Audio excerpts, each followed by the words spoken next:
that God is some powerful person with probably multiple hands, multiple weapons, a very wise person, a very righteous person.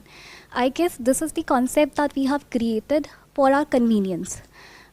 This is how we want to be as humans. हम भी बहुत powerful बनना चाहते हैं, हम भी बहुत wise बनना चाहते हैं.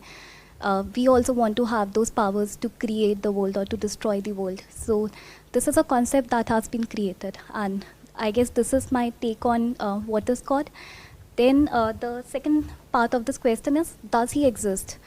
To be honest, I do not know the answer, and I just believe that he does, because there must be a source of creation. But to know this answer, I just want to know the correct path. That what is the correct path to seek the answer of this question? You are again and again using the word he. Why he? Why not she? No, it's not like that. I again told you that we have created this image of God based on our convenience. So it could be a woman God also, like we Indians have Indian gods, white people have white gods. So this is as per convenience. So it's not So like does that. men have men god and women have women god, or like? Probably this is how we want to be. So if for me, I can relate, I would want to be like female god, but it's not like that. Like for me, when I use the word he, it was not to say that God is a man. So it's not like that.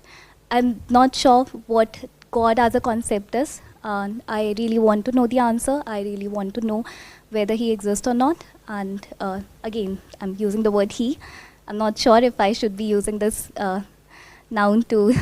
That's the problem of language, because the problem is what word should we use? Should we use he, she, or it, or what? Right. Like. Yeah, I'm not sure about this thing. And the third leg of the question is the concept of God important for our survival and well-being? मेरे according हमारे survival के लिए the concept of God is not important, because हम सब जी रहे हैं, हम सब अच्छा कर रहे हैं सोफा, एंड हमें नई नॉलेज उस चीज़ की. But for a wellbeing, yes, it is important.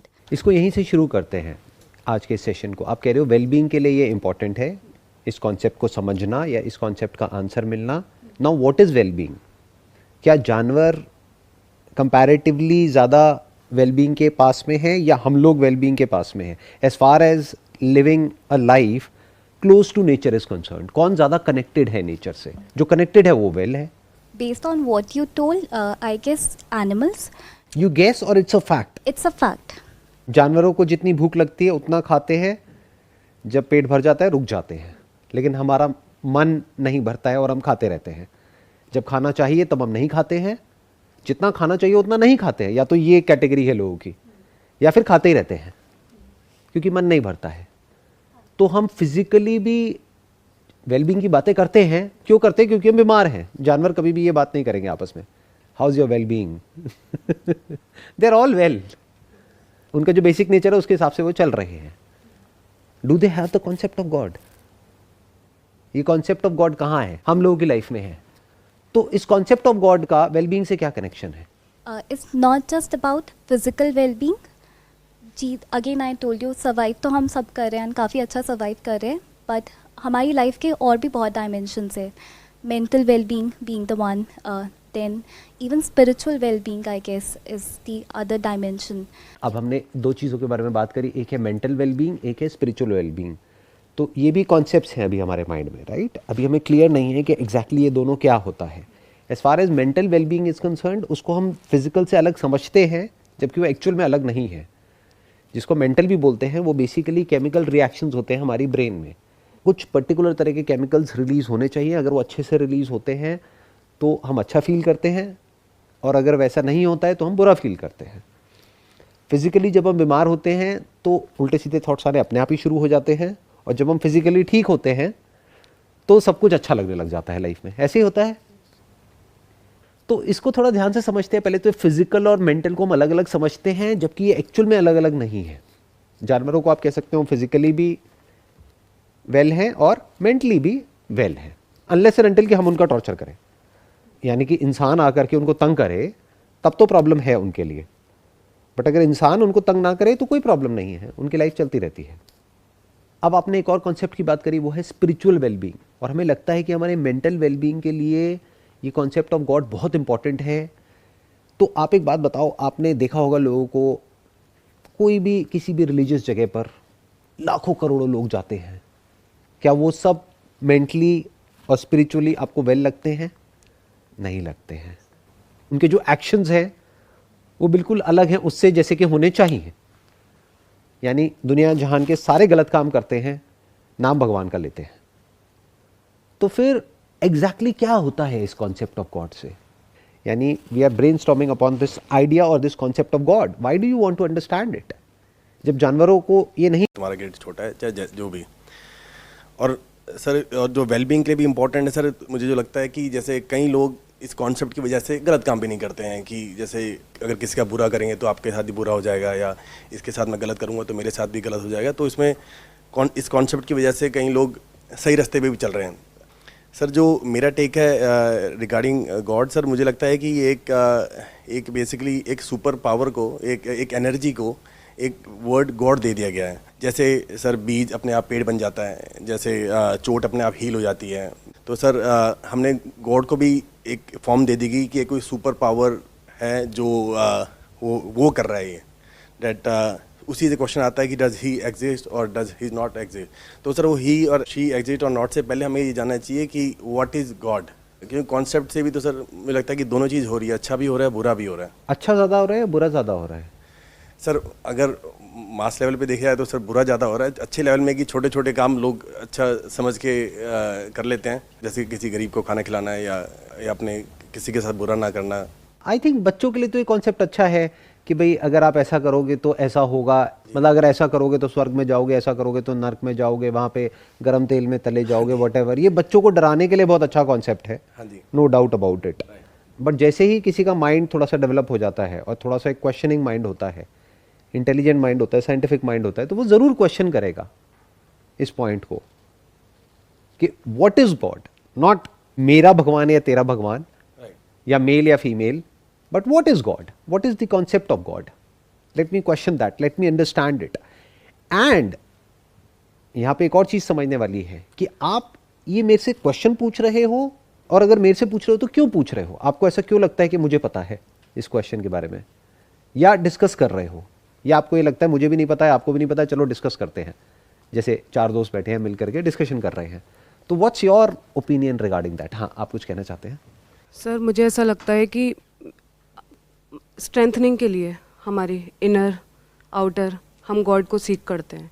हम जब छोटे होते हैं हमारे पेरेंट्स ही हमारे आइडल होते हैं, लेकिन जब हम बड़े होते हैं तो हमें पता चलता है उनकी लाइफ में बहुत बड़ी बड़ी प्रॉब्लम्स हैं। तो एट द एंड वो भी किसी को मानते ही हैं। हम जब छोटे होते हैं तब वो हमें बोलते हैं यहाँ हाथ जोड़ लो, हम हाथ जोड़ लेते हैं। लेकिन जब हम बड़े होते हैं तो हमें समझ आता है कि उनकी फाइनेंशियल प्रॉब्लम्स, इमोशनल प्रॉब्लम्स, बहुत सारी चीज़ें ऐसी होती हैं। तो हमें ऐसा लगता है कि हमें स्ट्रेंथन करना है खुद को। अब आपको मैं अगर सुनती हूँ तो मुझे इतने सालों में फील हुआ कि आपने अपने आप को स्ट्रेंथन किया है। आपने फाइनेंशियली, आपने इमोशनली, आपने अपनी फैमिली लेवल पे अपने आप, तभी शायद आप इस लेवल पे काम कर रहे हैं। अगर आप खुद ही परेशान होते तो फिर आप ये सेशंस नहीं कर पाते। तो वो एक स्ट्रेंथनिंग है। कल को मैं अपने किसी प्रोफेशन में जाती हूँ, मैं लोगों की हेल्प तभी कर पाऊँगी जब मैं खुद से अंदर से स्ट्रॉन्ग होंगी। तो मेरे हिसाब से इनर स्ट्रेंथनिंग के लिए हमें वो गॉड का कॉन्सेप्ट बहुत ज़रूरी है। अगेन, इनर स्ट्रेंथनिंग के लिए हमें गॉड का कॉन्सेप्ट क्यों ज़रूरी है, मैं ये समझना चाह रहा हूँ। Why do we need the concept of God for inner strengthening? जिसको भी आप स्ट्रेंथ कह रहे हैं, दो तरह की स्ट्रेंथ हो सकती है। एक फिजिकल है, फिजिकल स्ट्रेंथ चाहिए तो जिम जाओ, बॉडी बनाओ। और अगर आपको इमोशनल स्ट्रेंथ चाहिए तो इमोशंस को समझो। इंटेलेक्चुअल स्ट्रेंथ चाहिए तो इंटेलेक्चुअली समझो कि माइंड कैसे काम करता है। फाइनेंशियल स्ट्रेंथ चाहिए तो फाइनेंशियली जो लॉज हैं उसको समझो और उसके हिसाब से काम करो। Where is the concept of God in all of this? You want strength, तो डायरेक्ट क्यों नहीं अप्रोच करते उसको, इनडायरेक्टली क्यों अप्रोच कर रहे हो? क्योंकि सर कभी कभार हम सब कुछ कर रहे होते हैं and then also things fall apart. उसके बाद हमें उस टाइम पे ऐसा कोई चाहिए होता है जो हमें गुमराह ना करे। क्योंकि अगर हम परेशान हैं और उस टाइम पे हम किसी के ऐसे पास चले जाएं जो हमें गुमराह कर सकता है, तो उससे बेटर है कि हम किसी जो हमें लगता है कि वो अगर स्ट्रॉन्ग है। आप कह रहे हो गुमराह, मतलब वो कि वो अपनी राह से भटक गया है। आप इसको इस तरीके से देखो, आप स्विमिंग करना सीखना चाहते हो, अब यहाँ पे किसी भी कॉन्सेप्ट को बीच में लगा सकते हो, फाइनेंशियल, ये स्ट्रेंथ, वो स्ट्रेंथ, कोई भी स्ट्रेंथ है, उसके लिए कुछ करना पड़ेगा, कुछ सीखना पड़ेगा, तभी तो एक अच्छे स्विमर बन पाओगे। तो आप स्विमिंग सीख रहे हो, बार बार कोशिश करने के बाद भी नहीं सीख पा रहे हो। दूसरी तरफ से आप देख रहे हो बहुत सारे लोग हैं वो स्विमिंग कर रहे हैं गहरे पानी में और आपको 6 महीने हो गए लेकिन आप सीख ही नहीं पा रहे हो, तो उस वक्त आपको क्या चाहिए? आपको भगवान का कॉन्सेप्ट चाहिए, और भगवान के कॉन्सेप्ट को अगर आप पकड़ करके उस वक्त बैठ जाते हो, तो क्या आप अपनी राह पर चल रहे हो, यानी स्विमिंग को सीखने की राह, या राह से भटक रहे हो? हाँ सर, उस टाइम पे तो हम भटक रहे हैं। एक और एग्जांपल देता हूं, अपने घर से आप रिलेट कर लोगे। किसी की फैमिली में प्रॉब्लम चल रही है, हर घर में होता है, और जब प्रॉब्लम होती है तो एक के बाद एक बहुत सारी प्रॉब्लम्स हो जाती हैं। पता लगा किसी की तबीयत भी खराब हो गई, उधर से बिजनेस भी फेल हो गया, उधर से किसी की नौकरी चली गई, उधर से रिलेशनशिप में भी प्रॉब्लम है, 4-5 प्रॉब्लम्स एक साथ आ जाती हैं। पता लगा बच्चे को भी कोई प्रॉब्लम हो गई, वट एवर इट इज। तब हमारा दिमाग कैसे काम करता है कि अब तो तेरा ही सहारा है। अलग अलग रिलीजन के लोगों के लिए अलग अलग पावर्स होती हैं, अलग अलग बिलीफ सिस्टम होते हैं। कोई कहीं जाता है, कोई किसी को घर पे बुलाता है, कोई कुछ करता है, कोई कुछ पहनता है, वो सब आपको स्ट्रांग करता है अंदर से। और क्या उससे आप अपनी राह पर स्टिक होते हो, या राह से और भटक जाते हो? पहले ही भटक गए हो एक तो राह से, तभी तो प्रॉब्लम हो रही है लाइफ में। इन अदर वर्ड्स, बिजनेस में सक्सेसफुल होने के लिए क्या चाहिए? एक राह पे चलना है। कौन सी राह पे? जिस राह पे पास्ट में वो लोग जो बिजनेस में सक्सेसफुल हुए हैं वो चले हैं। उस राह पे चलोगे तो सक्सेसफुल हो जाओगे, नहीं चलोगे तो फेल हो जाओगे। एक तो हम उस राह पे नहीं चले, जिस वजह से हम फेल हो गए। तो अपनी राह को ठीक करने की बजाय क्या हम राह से और नहीं भटक गए? किसी ने कहा कि तुम जो बिजनेस में फेल हुए ना, वो इस वजह से हुए, चलो अब इनके पास जाओ और वो जो कह रहे हैं वो करो। और अब आप कुछ ऐसा कर रहे हो जिसका उससे कोई लेना देना नहीं है, जो एक्चुअल में आपको करना चाहिए बिजनेस में सक्सेसफुल होने के लिए। यानी बुक्स पढ़नी चाहिए, लोगों की वीडियोस देखनी चाहिए, समझना चाहिए कि मैंने क्या गलतियां करी, मार्केट को समझना चाहिए। वो सब नहीं कर रहे हो, किसी और के कुछ कहने पर कुछ और ही कर रहे हो। तो क्या आप राह पर चल रहे हो या राह से भटक रहे हो? सर जैसे जब अच्छा टाइम था तो आपकी अष्टावक्र गीता सुनी थी, तो उस टाइम पे जो आपने लाइंस बोली थी, तो अब जब कभी प्रॉब्लम आती है तो वो जो लाइंस हैं वो अब दिमाग में आती हैं और वो अब वर्क करती हैं। तो क्या हमें पहले से ही अपने आप को तैयार नहीं कर लेना चाहिए कि कभी लाइफ में मुश्किल आएगी तो हमारे पास कुछ ऐसे शब्द हों या ऐसा कोई कॉन्सेप्ट हो जब हम परेशान होंगे तो वो हमारी हेल्प करेगा? क्योंकि एट द एंड तो लाइफ तो अप्स एंड डाउन्स ही है। मैं एक और आपसे क्वेश्चन पूछता हूँ। आपको एक प्रॉब्लम सॉल्व करनी है। रूबिक क्यूब के बारे में सुना है आप लोगों ने? वो एक प्रॉब्लम हो गई जिसको सॉल्व करना है। इसमें आपको कॉन्सेप्ट की, किसी भी कॉन्सेप्ट की जरूरत क्या है? That could be concept of God और any concept. You just have to focus on that damn task. आपको उस काम पे फोकस करना है ना। उसमें आपको और किसी कॉन्सेप्ट की क्या जरूरत है, और वो कॉन्सेप्ट आपको कैसे हेल्प करेगा?